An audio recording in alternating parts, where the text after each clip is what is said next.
seek out role models, and they may be people and mentors. And, oftentimes your mentors may be people that you never meet, but I think, and especially nowadays, like we talked about at the top, one thing I didn't have back then was obviously things like Twitter.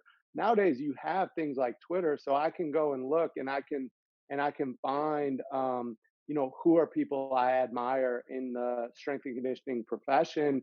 And not only can so back then I studied, these people and what were their journeys, but it was more of a like, what's their resume? But it didn't really give you any color into how did they actually think, their philosophy, their thought process necessarily, but it was like, different people in prominent, head NBA strength and conditioning jobs, or head, high major. And at the time for me, I was looking at like the blue bloods, like who's the head strength coach at North Carolina and Duke and, all these places, and what have they done?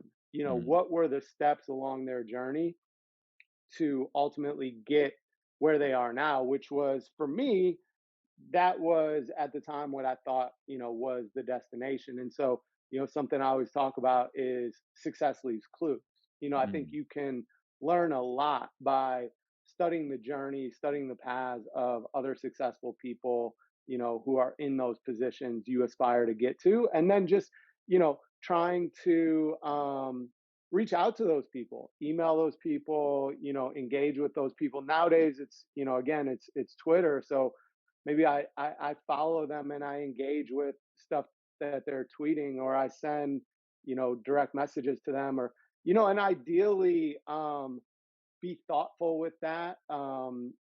Show that maybe you resonated with something that they've shared, or, back then maybe it was a book they wrote where it's like, hey, I read your book and I have, XYZ questions, and, things like that. But that was what led me down that path, was recognizing what were some of the commonalities that had come up across all these people I sort of studied and admired. And then underneath that was having those like local mentors.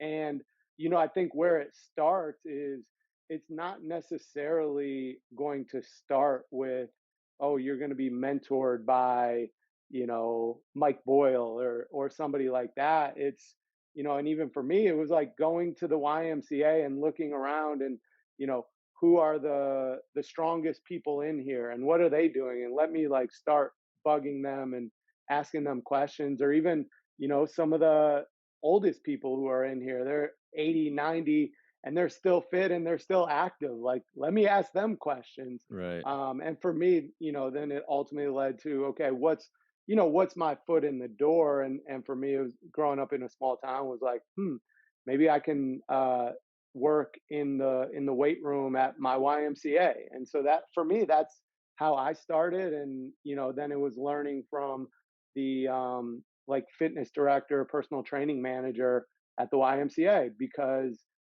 at that time in particular, and I would venture to say even now, it's like I everyone I was around knew more than me. You know what I mean? And so I think you also learn that lesson, is like, there's something that you can learn from everyone. And then along the way, if you take advantage of, building those relationships and having these mentors that are pouring into you to help develop you, it's like, and then you show, I think you kind of show gratitude by like following through. Like, if you have a mentor that helps you with something, and they suggest you go read something, or they give you a piece of information, to come back and let them know, hey, I read that book and it was really helpful in this way, or, what I mean, to show that their investment in you and in that time was valuable. I think people appreciate that.